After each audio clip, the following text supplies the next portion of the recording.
Hello, everyone. Can everybody hear me?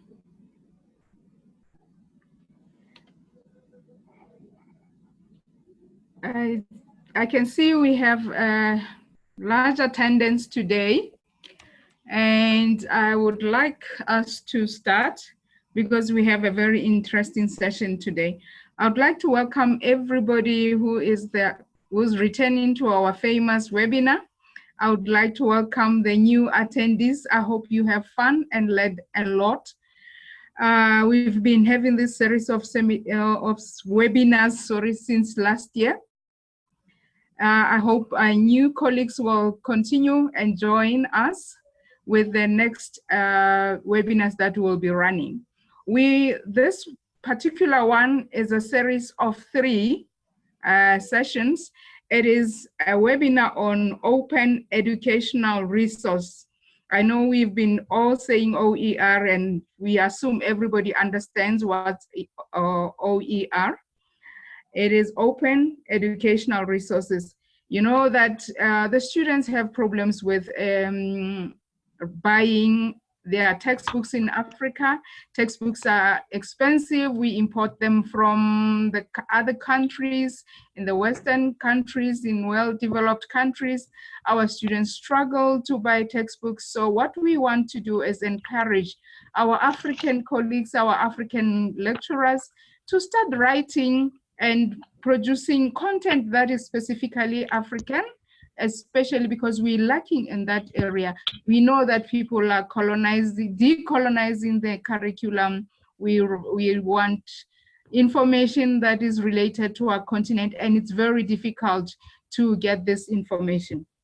So we're hoping that our speakers today will enlighten us so that we can be able to go back to our different universities, encourage our authors to write for Africa and write papers. These books are usually on open access.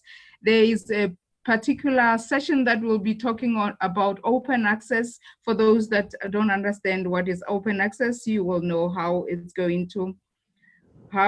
these books will be available to you. And this, for me, I always say it's a way that we make education cheaper for our students so that they don't have to import all these expensive textbooks. I will also encourage all of us to be paid up members of AfLIA. You know that to run an institution as big as AfLIA is not cheap. I know you have to subscribe or pay membership to library associations. You have to pay for the International Association. This is, as I always say, is our own ALA in Africa. It's AfLIA has the interest of Africans at heart. It is there for Africans. They are looking at problems that are uniquely Africans. We're not saying pay your membership as an individual. All we are asking is make sure that your library association is a paid up member. Make sure that your institution is a paid up member. We have different sections that you can belong to. We've got public libraries, we've got academic libraries, we've got special libraries, we've got educational, the list education section. Please make sure that you pay your membership so that we can maintain our association and make sure that we are out there and representing you.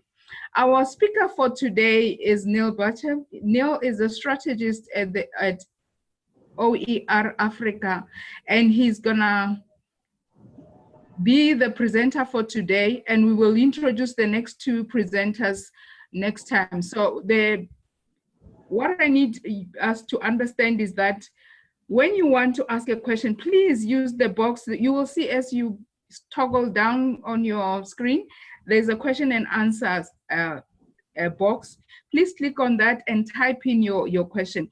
As you type in your question, we'll try to answer some of the questions. That we have quite a number of panelists who will assist in answering your questions if we can. If we can't, we will wait for Neil to finish his presentation, and at the end we'll give you 10 minutes or 5 minutes for questions. We will not be able to cover all the questions, but he said he's willing to answer your questions on email if he doesn't get to your question. So please be patient. Please don't put your questions in the chat forum because they get lost within all the chat. Feel free to chat. I can see people are telling us where they are from. So make sure that you put your question and answer on the question and answer box. Thank you very much. I'm now going to hand over to Neil to take us through his presentation. Thank you, Neil. Over to you. Thank you very much, Ntabi, and welcome everybody.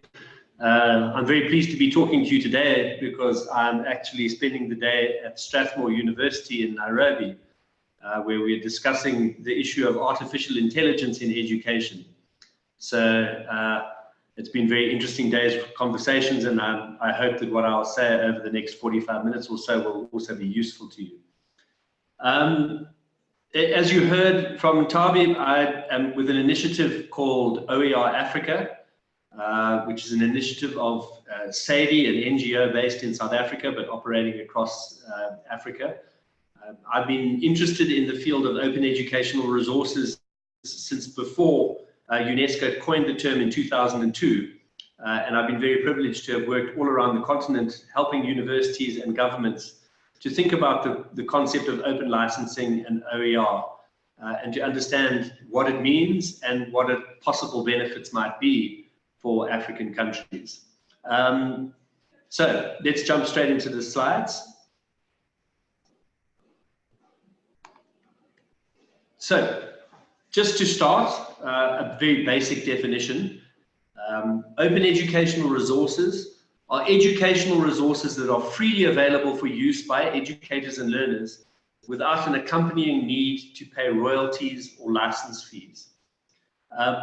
So at its essence, in my view, the concept of OER is in fact a legal term, not an educational term, because what it's referring to is an educational resource that has been shared with an adapted copyright license. I'll go into this in a little bit more detail in a few minutes, but basically by adapting the copyright license, what the author is doing is granting people permission to do things with that resource without having to request the author's permission. And typically the two main things that an open license or an OER license is allowing people to do is, number one, to share copies of that resource without having to request written permission from the license holder, the copyright holder, or obviously to pay royalties.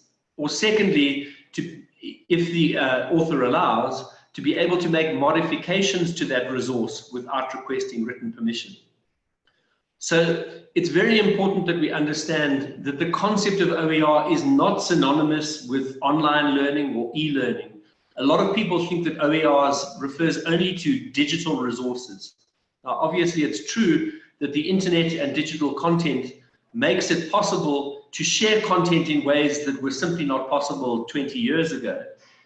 But the resources that we're sharing do not necessarily have to be online resources. Much of the open content, many of the OERs that we see and that we often share ourselves are actually resources that are designed for printing. So PDF files that can be downloaded, printed, and can be used by students in a classroom or by people doing research in a library, for example, in a printed form. So it's very important that you don't confuse OER with online learning. Open educational resources can be of any kind. They could be videos, they could be PowerPoint presentations, computer-based multimedia, they could be audio files, and they can be printable files like Word documents or PDF files or whatever the case might be.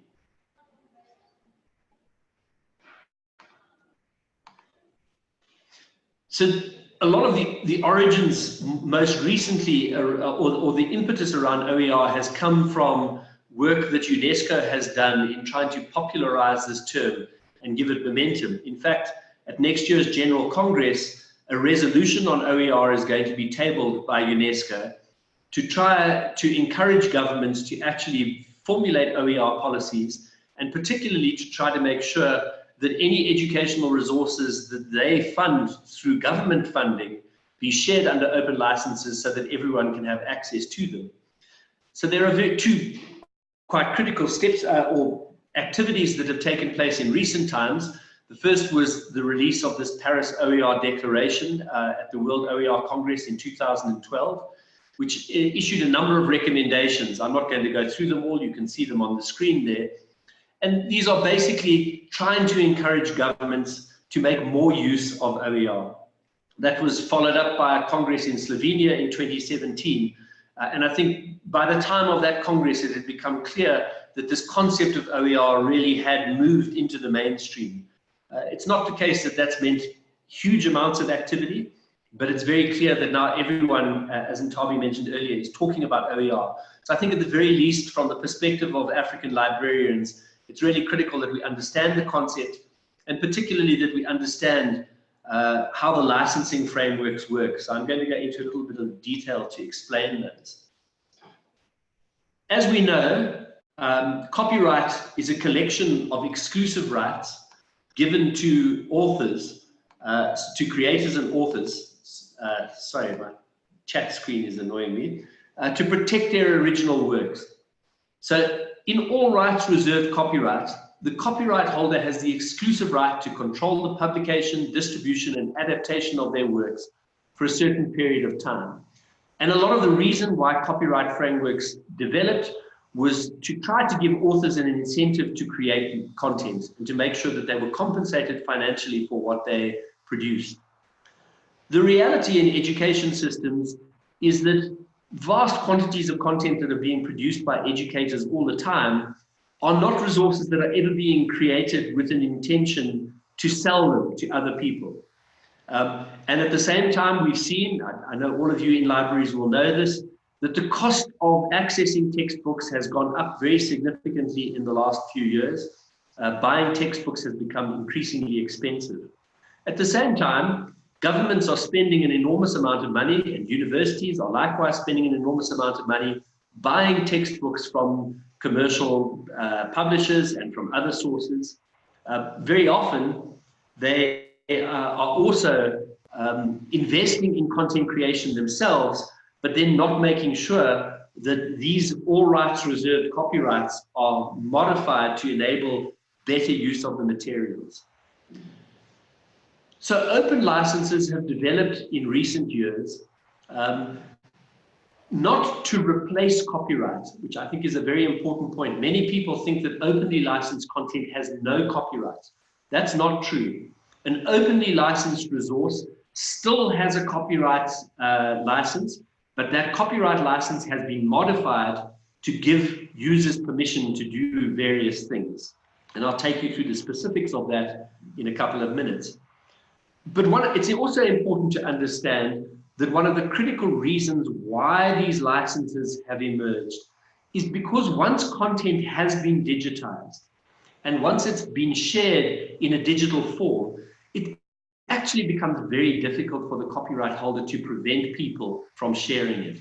So open licenses have also developed to give a legal framework within which content can be shared online and people can transfer it without breaking the law. And in many ways, it also open licenses provide a recognition that digital content is being shared all the time, whether or not the copyright holder likes it. I'm sure you've all heard about the challenges that the music industry and the movie industry face with piracy, people making illegal copies of music or movies and sharing them online. It's exactly for that reason that open licenses have been created to provide an alternative. In the context of OER, the most common and popular open licenses are called the Creative Commons licenses. And these licenses have been developed by a non-governmental, non-profit organization, which is based in Washington, DC.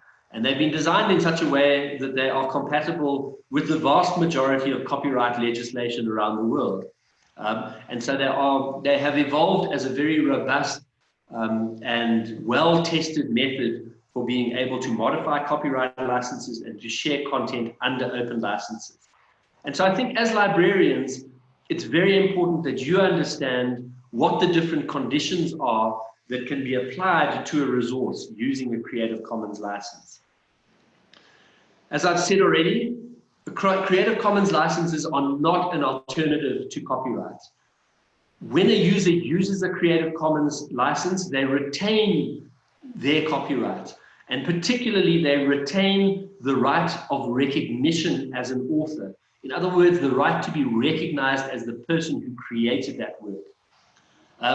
But what they also allow that author to do is to make it legal and to encourage people to share that work and to share it as widely as possible, and if the author allows, even to modify that work. In educational context, it's often very important to be able to modify work, because if I receive course materials from an academic in Nigeria, say, and I would like to teach that course here in Kenya, then there's probably quite a few contextual things that I want to change about that material before I share it with my students. Or alternatively, if I take that across to Senegal, then what I may need to do is to translate all of that material, say, from English into French, so that it can be understandable by my students. I want to be able to make those modifications, and an open license, if it allows for that, can enable me to do that without having to ask the permission of the author. From the author's perspective, there are often strong incentives for doing that, particularly if one is creating content that one doesn't expect to be able to sell in normal commercial ways. And for the vast majority of educators and academics and researchers, the vast majority of the content they are producing is actually never going to generate income through sales.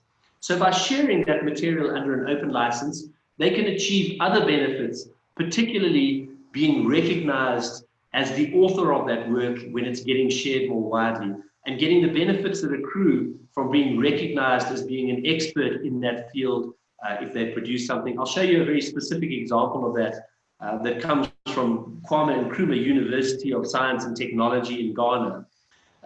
But so there are good reasons why you would want to share your content.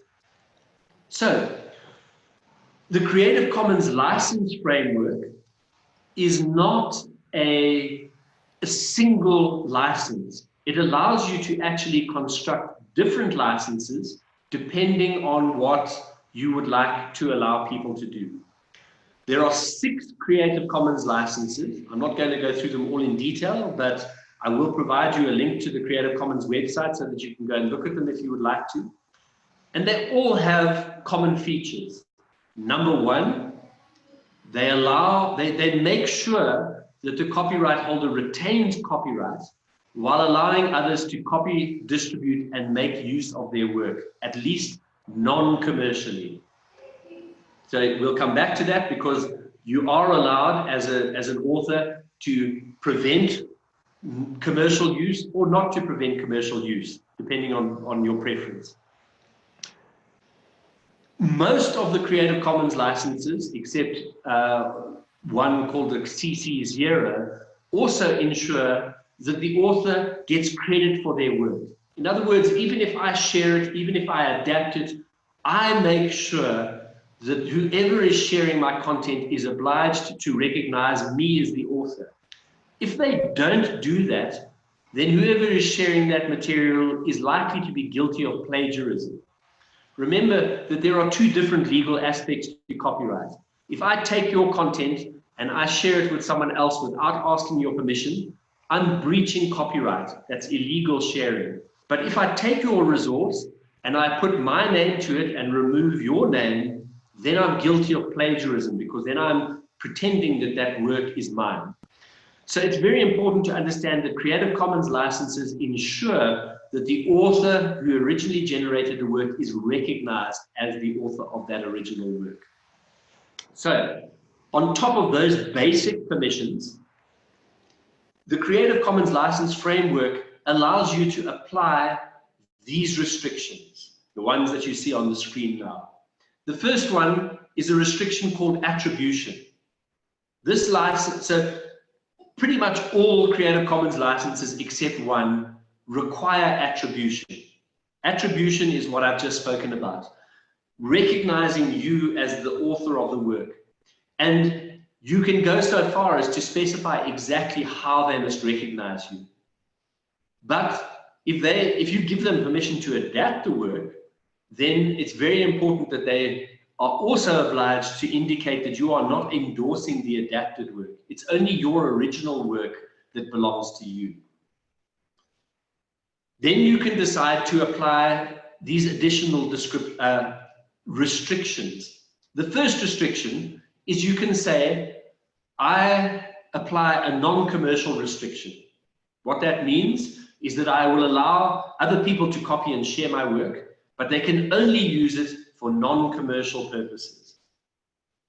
What that also means is, in all of these cases, unless we specify otherwise, they're allowed to modify that work. They can make changes to it, but they can only modify it for non-commercial purposes. So in other words, if I take your video or your, let's say, your PowerPoint slides, and I change them, and I start selling them to someone else, I would be in breach of this restriction. The third restriction you can apply is called no derivative works. In that particular instance, that means that you allow people to make copies of your work, but you prevent them from being able to make modifications to that work. What that means in practice is that if someone then does change the work, they will be guilty of breaching your copyright. We've had a very good example recently. In the space of education, people tend to think that the no derivative works restriction is one you should avoid. In other words, we want to allow people to change our work because we want them to adapt it for different contexts. But I've been doing work with a literacy NGO in South Africa called Multino, and they have applied a non-derivatives restriction to their work because they are concerned that work that has been developed in one language with very careful leveled vocabulary being used to help young readers to become literate in their home languages cannot easily be translated into other languages and then used, because you actually need to create the content from scratch, taking into account the specific language in which the book is being written. And so they are anxious about people making translated copies of their works, so they've applied a non-derivative restriction. I think that's a good example to illustrate why in certain circumstances it's a good idea not to let people to change your work. But if we decide that we want to allow people to modify the work, we can then apply another restriction called the share alike restriction, which most universities and governments will add to their license. That is, I will allow you to make changes to that work, but I will require that when you modify my resource, you must share it under the same Creative Commons license that I've given it to you under. So by taking these different combinations, we can create lots of different kinds of licenses. The first one we can create is the Creative Commons BY license, the Creative Commons Attribution license. That's the most open license. It says you can take this content, you can copy it, you can modify it, you can use it for commercial purposes, and you don't even have to share your modified resource under the same license as me. And then from there, we can start making modifications. So we could add a CC by SA license, attribution share alike. In that instance, we say, yes, you can modify the license, you can use it for commercial purposes. I mean, you can modify the content, you can use it for commercial purposes, but you must share your modified resource under the same Creative Commons license as the one I am using. Alternatively, we could have Creative Commons BYND, attribution non-derivative. What that then means is you must recognize me as the author. You may make copies of my resource, but you may not modify the resource.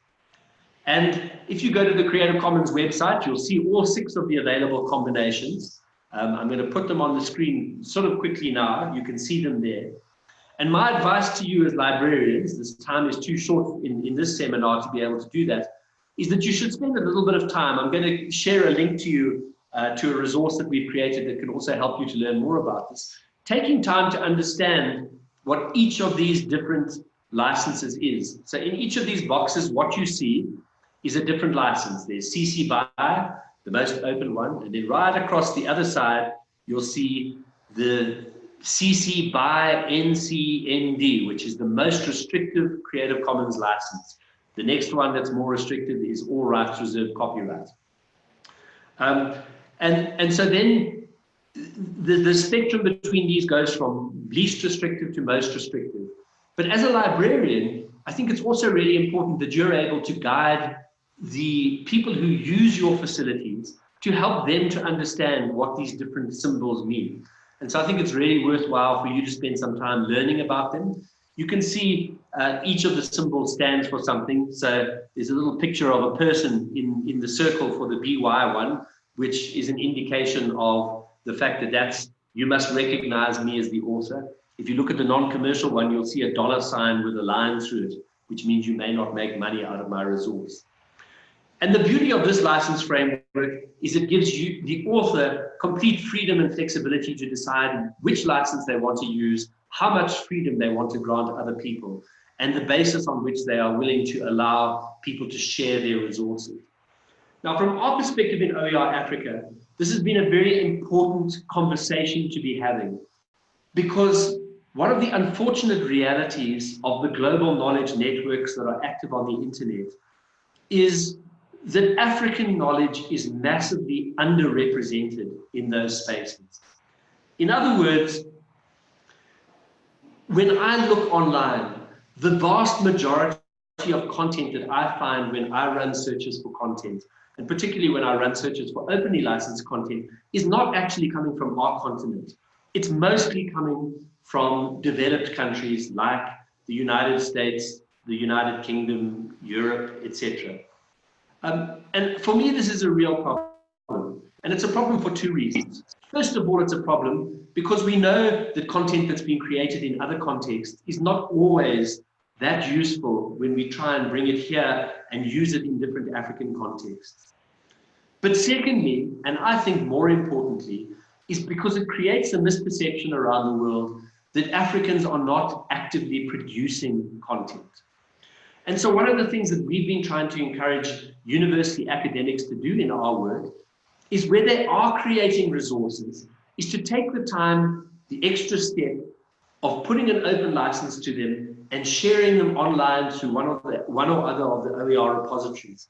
Because we think it's really critical that the world sees that Africa is a place where people produce resources, where we produce knowledge, where we are not just consumers of content and knowledge that's being created elsewhere. And so I think it's very important, as from the perspective of you as librarians, that you help your users to see the value of that and to encourage them to actually make sure that we are sharing our knowledge and our resources with others. If people choose not to do that under an open license because they want to try to sell their content, well, I'd be the first person to encourage them to do that. I'm an entrepreneur who runs his own business, and if people think they can make money out of it, well, that's great. But most content that's being produced, as I said, is not ever going to be sold for commercial gain. So that's the content that I think we should be making an effort to share with others, because there's a huge wealth of knowledge and resource that we have. We should try to make sure that we make it accessible to the benefit of our students, and also to make sure that we are becoming increasingly active as African content creators in these global knowledge networks. I think that OER provides us enormous opportunities in educational spaces. And I'm working in a number of countries where we're thinking this through. I've just come from Indonesia, and before that I was in Tanzania. And we're trying to grapple with this issue of the fact that internet and telecommunications capacity is growing very fast. If I had tried to come to Strathmore University a few years ago and run a webinar like this from the campus, there's no ways that I would have had a good enough connection to be able to talk to you all. But I have that connection today. And in addition to that, I have around me 3 or 4 devices that are all connected to the internet, all of which are available, if you look at their functionality, for much cheaper than was possible, than they were available just a few years ago. So the cost of access to devices is coming down. Our ability to connect people to the internet is increasing. And this gives us great opportunities to enable students to benefit from an explosion of freely available, high quality content that is online that educators and students can link to. So just to give you a few examples of that, here is a snapshot of a page from the Open Education Consortium, which is a website through which universities around the world share copies of full courses that are openly licensed that can be used by others. Equally, for example, if I go into the iTunes store in Apple, or if you go into the equivalent iPlay store in Google, one can find access, in this case I'm looking at iTunes University, to huge numbers of pre-recorded lectures that can be shared with our students, or that our students can access themselves. In fact, in my experience, increasingly, even those students who are relatively poor are very often going online and tapping into these resources when they don't understand what their lecturer is talking about. And here, this is a topic of the next seminar. We're also seeing a lot of growth of openly licensed journals, open access journals. My colleagues Liz and Kirsty will talk about that, Liz and Tony will be talking about that much more in the next webinar. But here is an example where there's access to a lot of freely available research that can be integrated into courses and programs.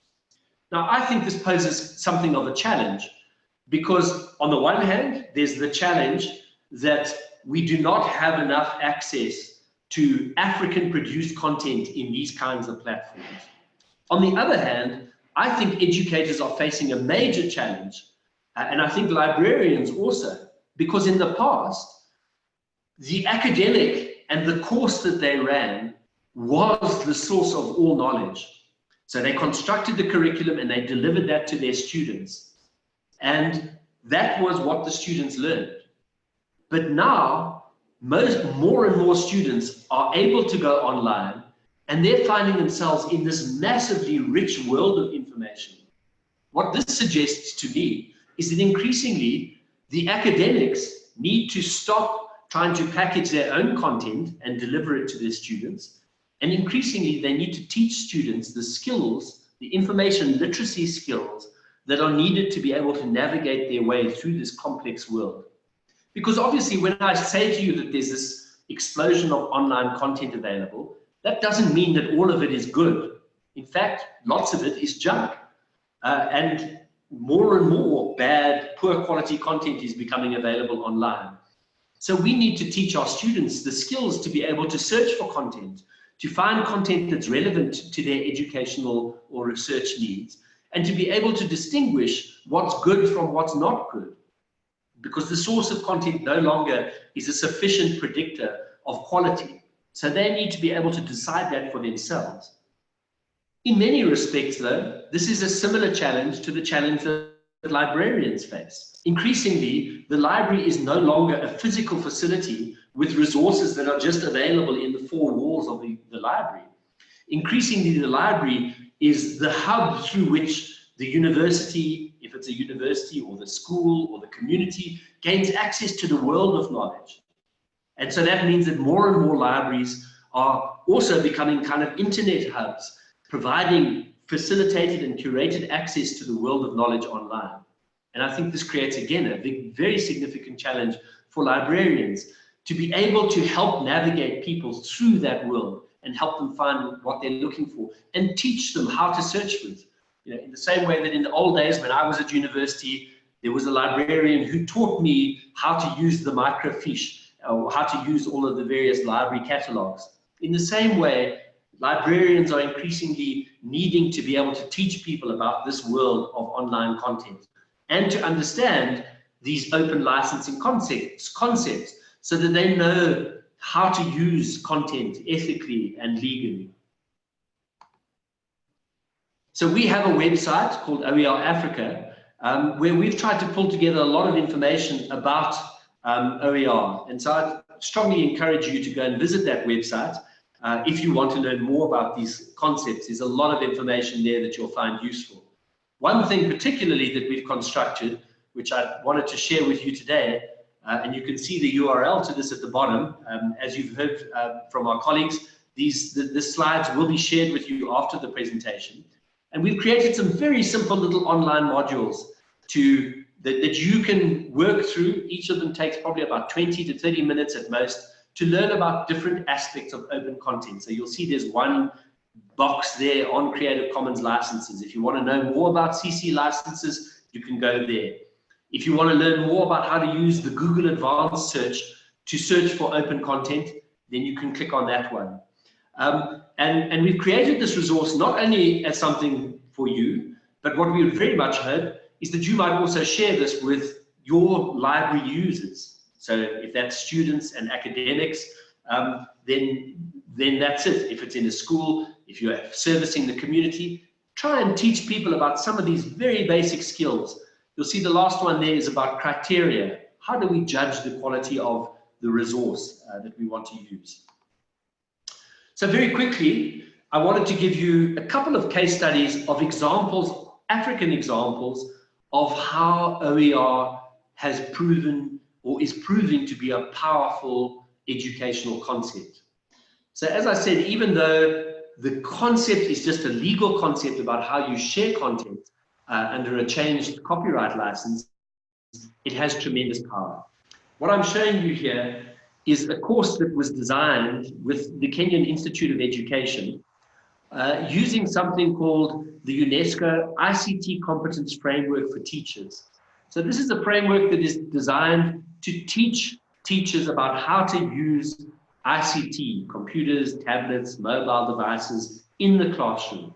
It's a global framework and it's been designed and tested in a number of different countries. And the Kenyan government wanted to create capacity building courses for their teachers as part of the process of rolling out laptops to primary schools. Actually, in the end, the laptop rollout never happened, but this course has been designed and it's been delivered to lots and lots of people. Now, what's interesting about this course from an OER perspective is actually this is not the first version of this course. The first version of this course was designed by one of my colleagues for a Latin American Caribbean country called Guyana. And we had very limited resources. We needed to put a course together. So what we did is we used the ICT Competence Framework for Teachers to build a course made entirely of openly licensed resources that we found online. We pulled them together, we designed the course around that, made some modifications to the content, and we delivered that course. And then we had shared that through UNESCO with various countries, and the Kenyan government and the Kenyan Institute of Education came to us, sorry, I'm thinking of Tanzanian Institute of Education, it's actually the Kenyan Institute for Curriculum Development, came to us and said, could they take this course and adapt it for use in Kenya, which is what they've done here. So here you see a snapshot of a learning management system.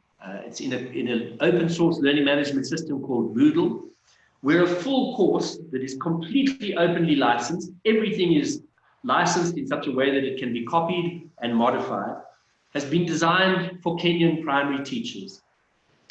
But then things got really interesting from there, because since we developed this course with the KICD, the Rwandan government, the government in Oman, an institution that I work with in Johannesburg in South Africa called the Matthew Ganiwe School for Leadership and Governance, have found this course online and asked if they can adapt it for use in their countries.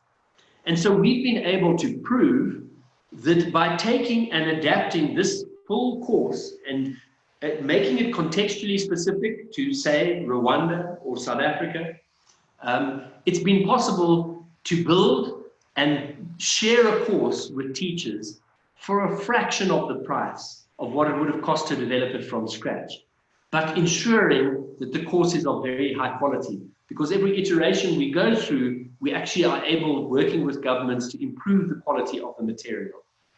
What I also loved about this particular example as a South African is very often the perception of people in my country is that things that are produced in South Africa can be used elsewhere in Africa.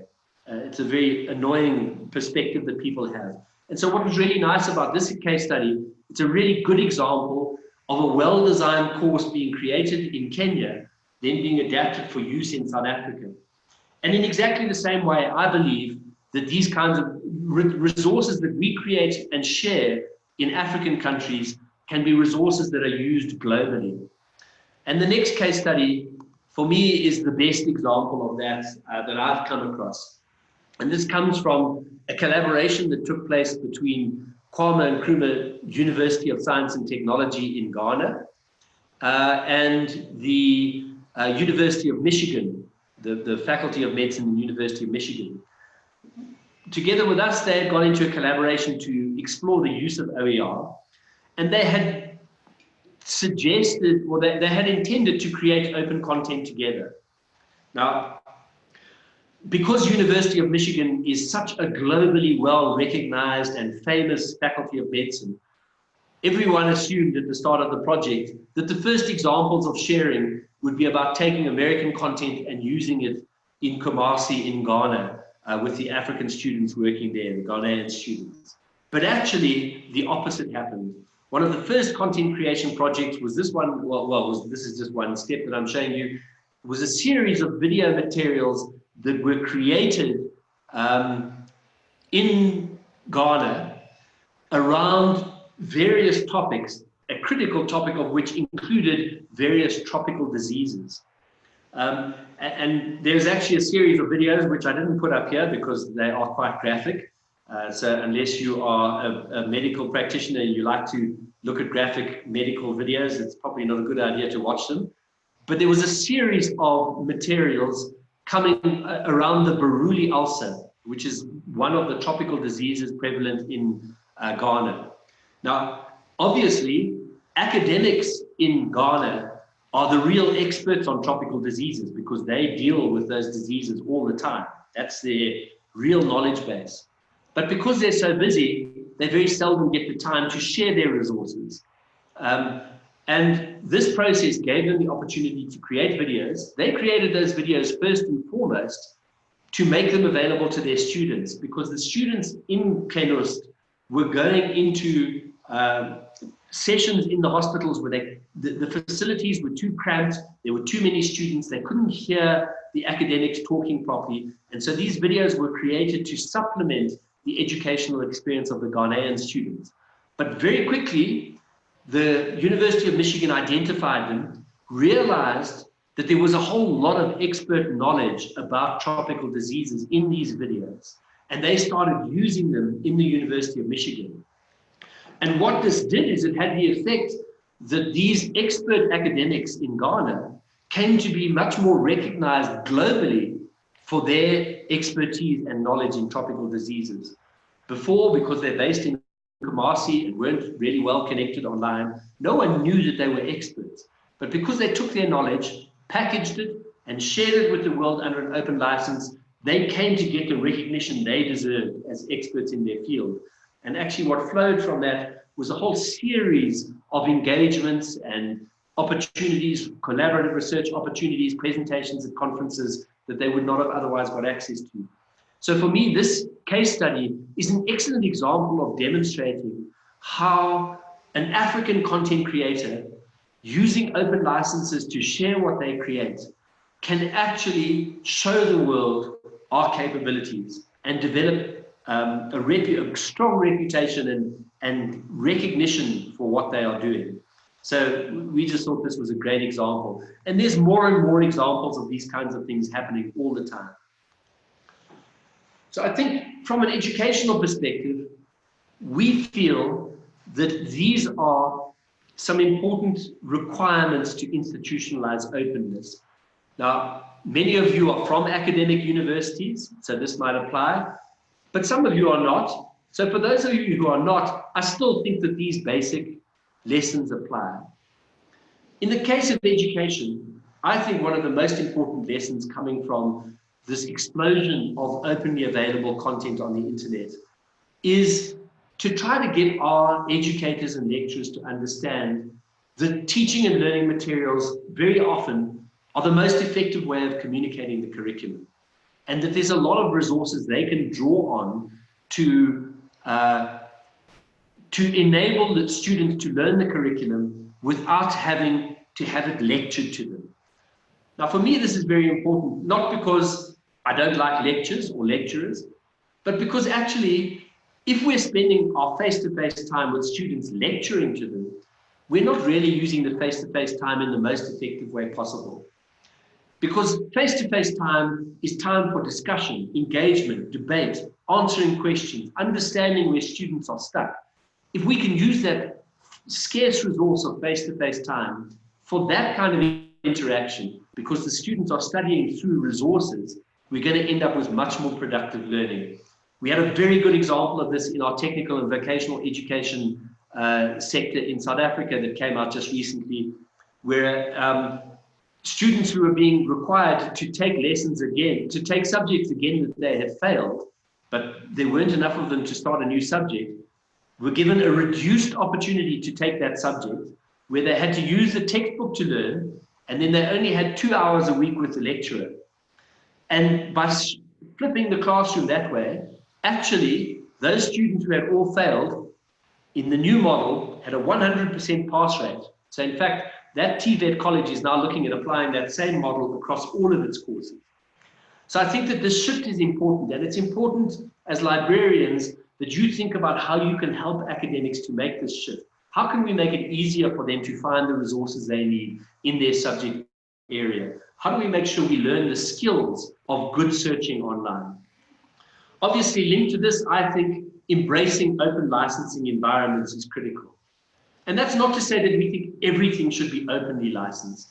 But I think as librarians, first, it's essential that you understand the open licenses and what they mean, so that you can help your library users to understand them. And then secondly, I think it's important that you help those people who are creating content to think about the possible value of sharing what they're creating with others. But also that we encourage people to think not always to develop things from scratch, but first to check what's already available. So whenever we're doing content development, and my company does quite a lot of it at the moment, our starting point is to go onto the internet and see what's already there. It's not to just develop from scratch, because we can save so much time and money by building on what already exists.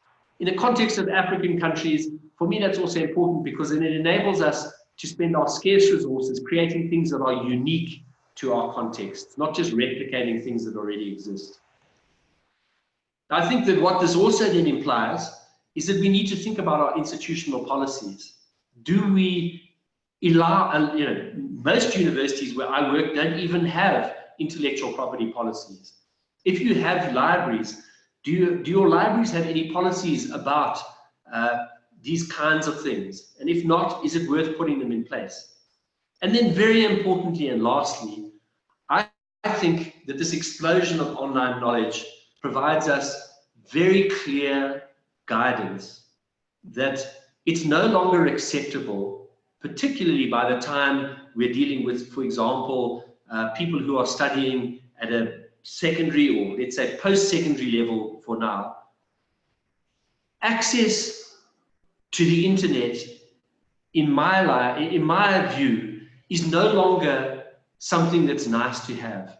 It's actually an essential part of modern life. The idea that a student could leave university without strong information literacy skills just doesn't make sense in the modern world. In all of our countries, we're having to grapple with the challenge of what's called the fourth industrial revolution, this world in which the knowledge economy is becoming dominant. Our students, our library users, everybody needs access to those knowledge networks, and they need the skills to learn how to use them effectively.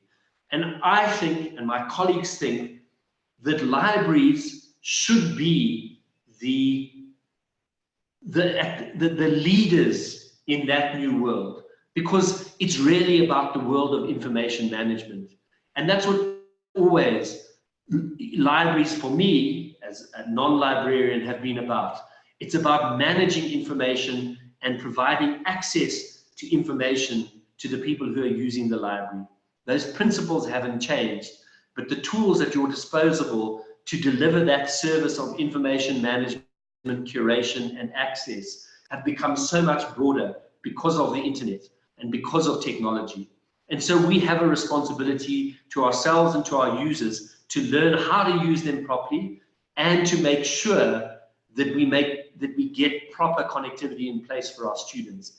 Too many universities on the continent that I work with still don't have strong enough internet connections to allow their students to use the internet properly. And I think that that's not acceptable. And I think the same applies for libraries.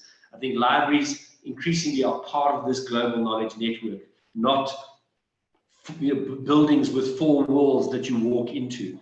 And I think that will be one of the big challenges that open licensing puts before you.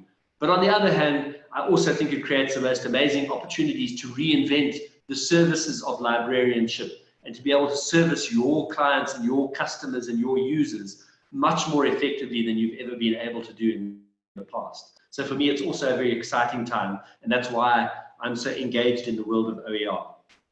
So what I've tried to do, that's my last slide. I see a couple of notes from the chat. A few people say they found it interesting. I hope you found the presentation informative. It's always a bit difficult when you're doing a webinar and you can't see people. It's easier to look in people's eyes and to see whether or not the presentation is useful. But I do hope that what I've said, the words I've shared with you, have been a useful introduction to the topic of OER and have given you some sense as to why I think that concept is such a valid and important one in the context of African libraries. I'm going to stop sharing my slides now so that because I can see that there have been some questions posted, and I have finished within 45 minutes, not within the 55 minutes that were given to me, because I wanted to make sure that I had some time to answer some of those questions. So I'm going to go into the Q&A, and I'm going to just start working systematically through the questions, if that's okay. Okay, yes, Dineo, we can do that. Are you going to read them yourself, or must I read them out to you? I'll read through them and then I'll answer them. Okay, thank you. Okay, so I've got the first one from, I hope I'm going in the right order, from top to bottom, from Mambe Ariane. The author needs to register his work with the Copyright Office in the country before using the CC licenses option to share his or her results. And that's a question mark. The answer to that question in most countries should be no. By default, whenever, in any country that has a copyright law, as soon as a work is created, copyright applies to that work. Whether or not you apply a copyright license, you don't have to put that little C logo into your work. By default, in the vast majority of countries, and certainly almost all of them in Africa, copyright law provides for copyright to be granted to that work as soon as it's been created. So if I create the slides for today's presentation and I don't specify license conditions, by default, they are all rights reserved. And so there should be no need to register work with the Copyright Office in a country. I think that idea is coming more from the concept where one is applying for ISBN numbers and things like that, which does need registration.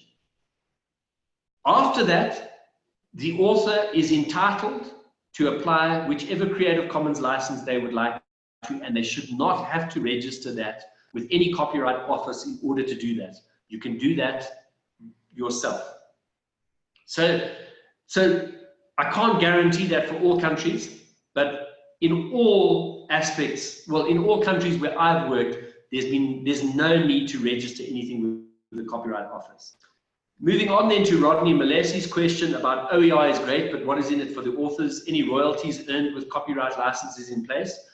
I did try to address that, I think, since this question was posed a little bit at least, but I think it's still a very important question. I think the truth is that the vast majority of content that people are authoring is never going to earn any money. And that's a hard statement particularly for academics to hear, because many academics think that what they're producing is incredibly valuable and they could sell it for millions of dollars if only they took the time. But I think the truth is that that's not the case. And that's where I think, for example, that case study from Canust gives an example of the kinds of benefits that can accrue. So I run a private business where we make all of our money from selling services. I don't make any money from selling content, but I try to the greatest extent possible to put all my content under open licenses and to share it online, because that's a way of showing people that I am capable of providing the service that they're looking for. And that creates new work for us. So what we're trying to encourage, particularly governments and donors and others to do, is to make sure that in contexts where we are wanting authors to create work under open licenses, that we actually pay them for the time they spend creating the work. So if they're writing a textbook, let's pay them to do that, and then let's get them to release it under an open license and share it with everyone. That way, they've been paid for their time and effort, but the resource becomes accessible to everyone. We're still learning a lot about business models using open licenses. And there's a lot more information you can find on the Creative Commons website. We've also done quite a lot of work on this, which we can share if you like. But it is still work in progress. We're still learning what works and what doesn't work, in exactly the same way that the music industry has had to learn how to deal with piracy. That's one of the reasons, for example, why you see so many more musicians going on tour now, because they're not making as much money as they used to from selling their CDs, because it's getting pirated. So a lot of them are having to go back and do live music to make money, which is great if you like live music. So on to Linda Bonambi's question, can you use reviews and downloads to assess the quality of the resource? I think definitely those are two of the criteria that you would be looking at to assess quality of a resource. If there's a feed underneath with comments, you can look at the comments on other users and you can get a sense as to whether or not this is worth using. I think it's also a reasonable proxy. It's not always great, but it is a reasonable proxy, that if there have been lots and lots of downloads, that's a good sign that's likely to be a better quality resource. But I don't think it's enough. So if you go into the Finding Open Content, in the one module that we have, there's a set of criteria of all the different things I think you need to look at. At the end of the day, for example, if an academic is going to use a resource in a course, it's going to be the responsibility of the academic to judge the quality of the content. These things can help, but I think by themselves, they're not enough. We need to do more as well. On to Biliamin Papula's question, is there an OER database for Africa? The answer to that question is not yet. I'm not sure if there ever will be. In OER Africa, we have access to some resources. There are other facilities like the African Virtual University, which has access to resources. Then some universities also have their own OER repositories, like the University of Cape Town in South Africa, the National Open University of Nigeria, for example. But they're fragmented and all over the place. And I think, unfortunately, that's part of the problem of the global internet. I think increasingly that it's very difficult to get to one OER database.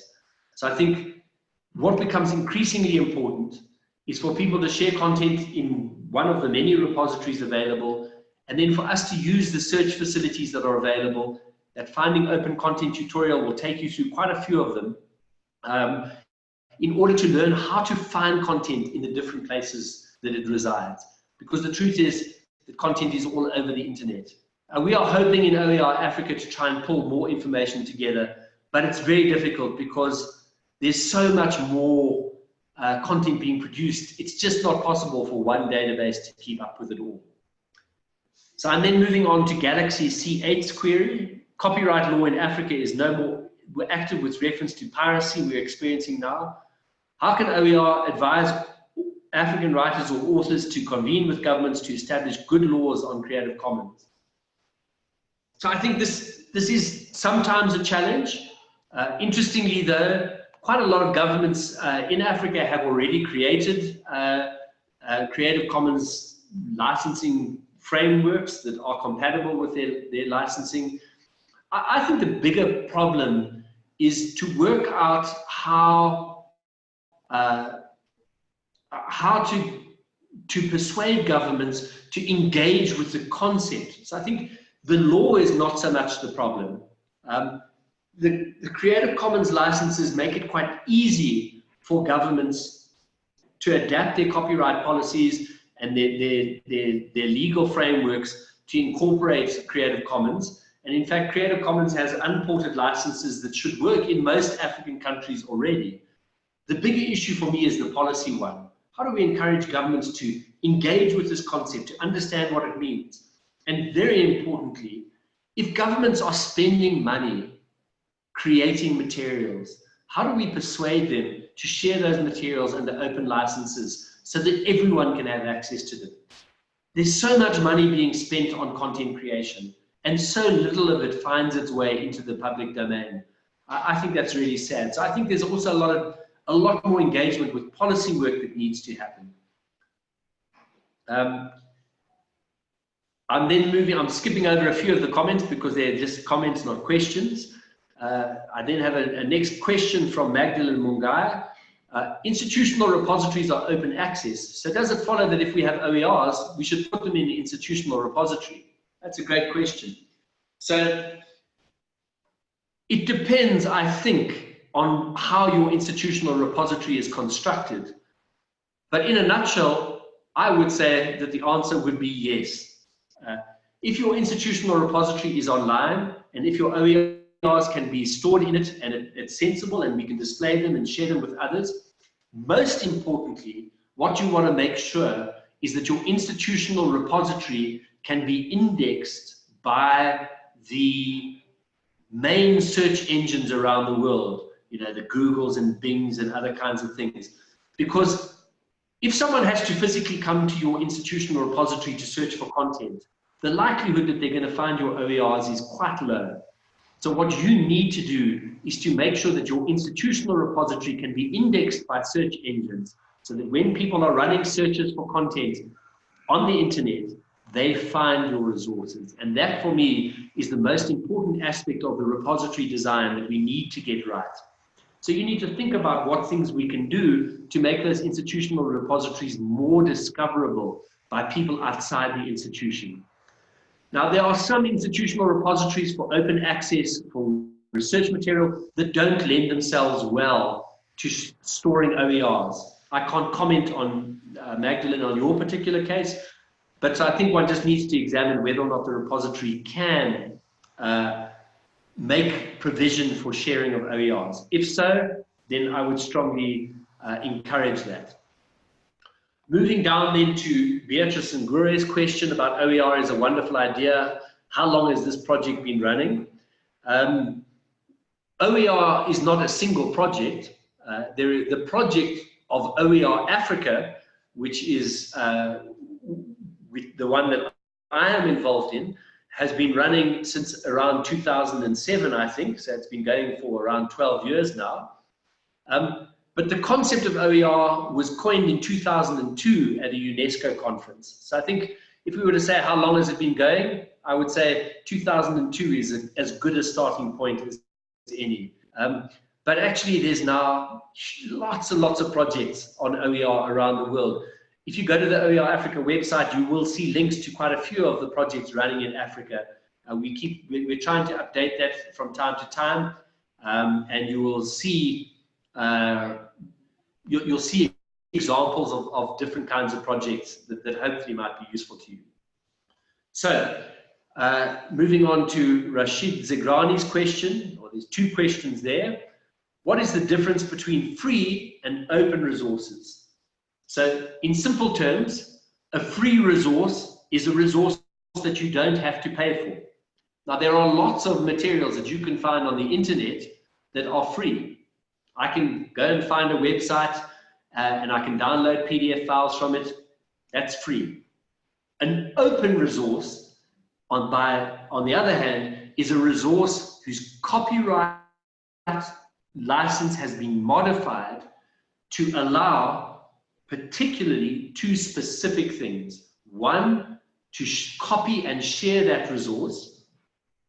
Two, to allow you to modify that resource without requesting permission. Free resources just don't cost money. Open resources allow users to copy and share them. Because actually, even a resource that I download from the internet for free, if it doesn't have an open license, technically it's illegal for me to share that with other people. An open resource, it's allowed. And so it's that process of modifying the copyright license that makes a resource open. I have then discussed quite a bit the issue of how we can evaluate OER. I think there are lots of different examples, and there's a nice resource in that Finding Open Content tutorial that I shared with you that takes you through this. Someone already mentioned number of downloads, comments from other users. I always look at the source of the resource. Look at the website. Which is the website a credible website that it's being shared on? If it isn't, then you should be more skeptical. But then beyond that, I think one actually has to go into the resource and look at the resource itself. And so I think, despite people's hopes that it would be different, the reality is that that's always the case. Buyer beware. You have to take responsibility for making sure that the resources you are using are high quality. You have to apply your judgment. If it's a research resource, you have to look at the research methodology. Is the resource properly constructed, etc., etc. So I think, but that applies whether it's an OER or whether it's a proprietary resource. We always need to be checking the quality of the content that's being created. So I think I've gone through most. The last question I have here is from Umar Farouk Dangira from Nigeria, asking what's the distinguishing feature between OER and open access resources. So I'll encourage you to log in, Umar, for the second webinar, which is dealing specifically with open access resources. You can learn a lot more about it in that session.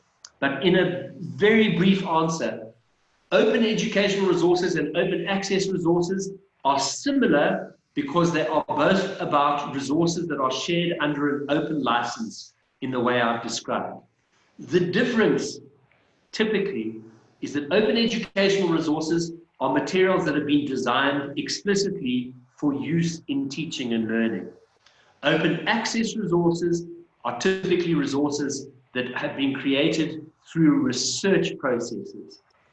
So open access typically refers to research content, OER to teaching and learning material, and that's the key difference. Thank you very much. Okay. Then, sorry, there's one last question that was in the chat, which is, does it mean that each institution needs to generate their own open license policy? I'm going to answer that question. This comes from Dr. Victoria Okafor. So Victoria and everyone, if you are in an institution, a university,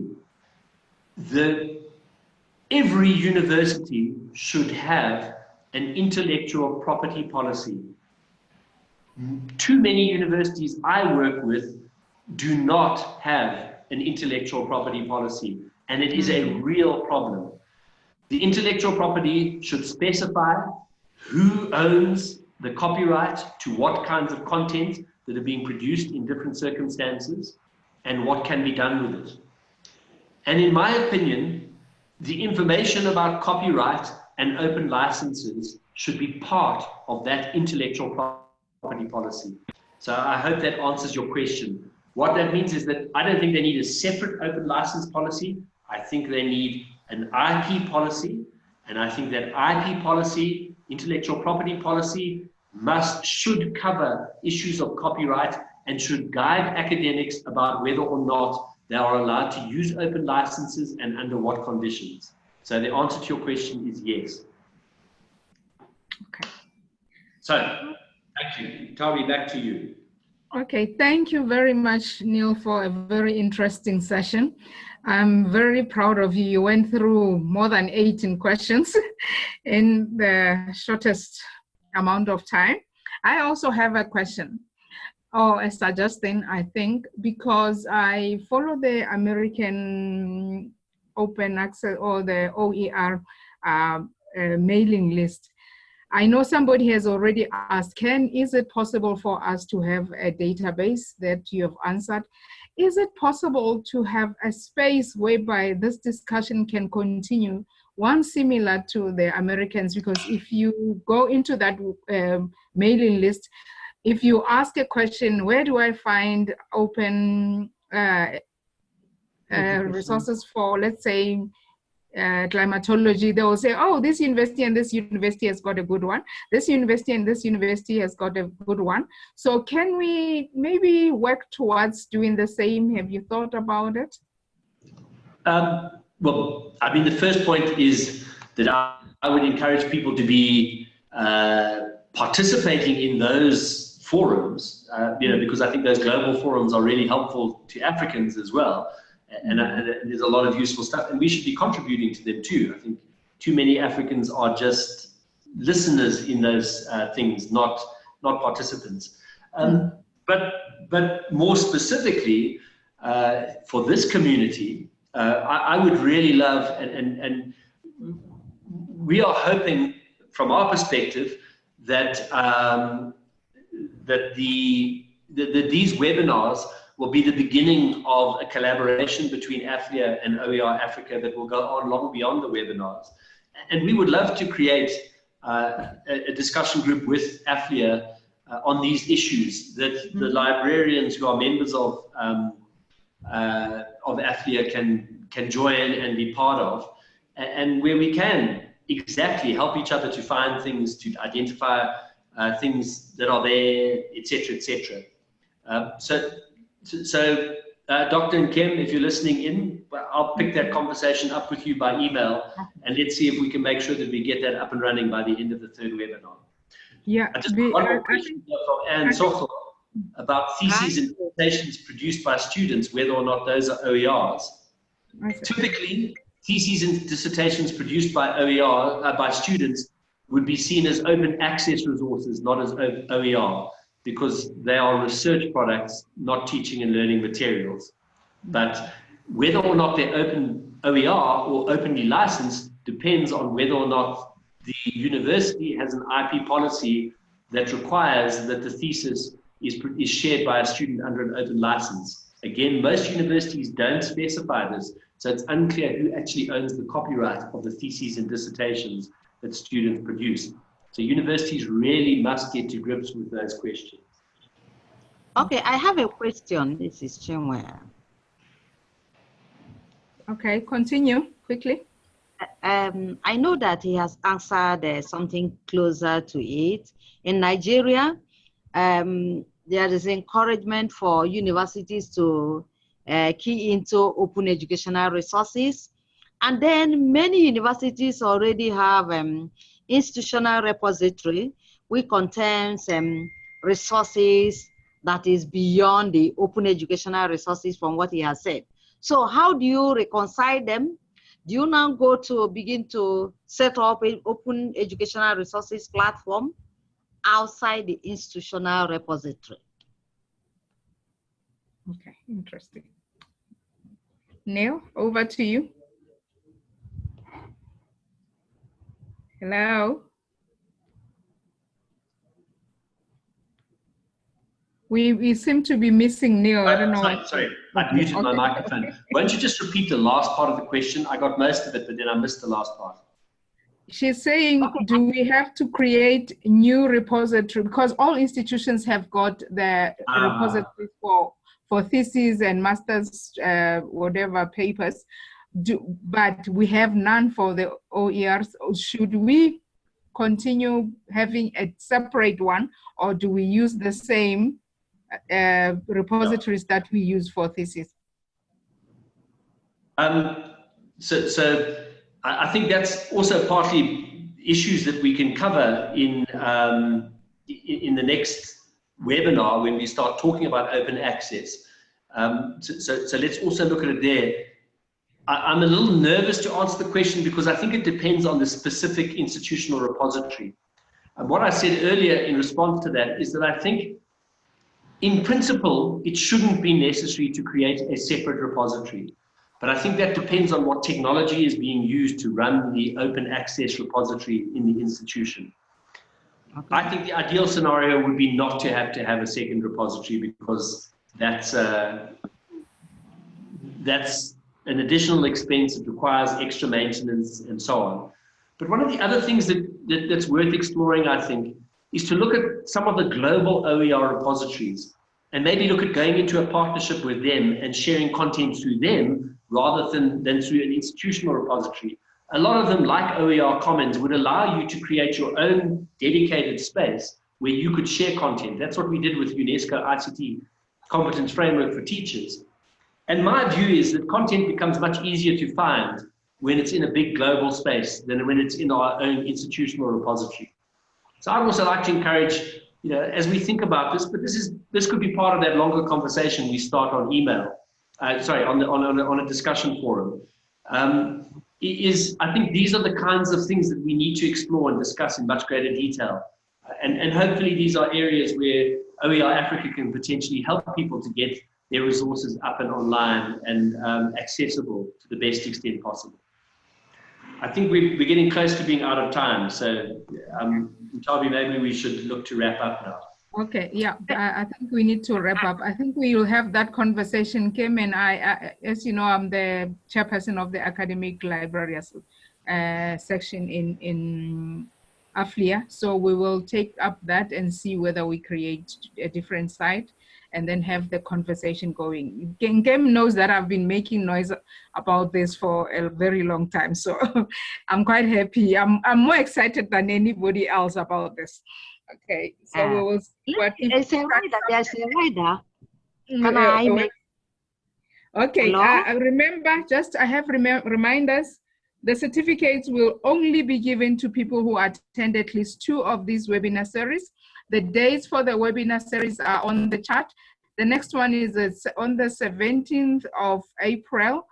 At the same time, it's called Introduction to Open Access Publishing. I saw a lot of questions were on open access, and people are confused between the two. And then the third one is Implications of Openly Licensed Resources for Librarians. It's on May 2, 2019. Please diarize the dates. We will also send out reminders to everybody. Thank you very much for our speakers. Thank you very much for all of you for attending. I hope you learned a lot. I've also learned a lot. And as I said, I'm very excited about this. Thank you.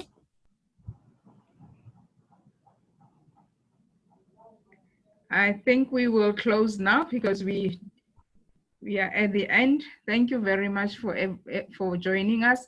Please all join. And Dr. Sarakadu will be our next moderator for the next session.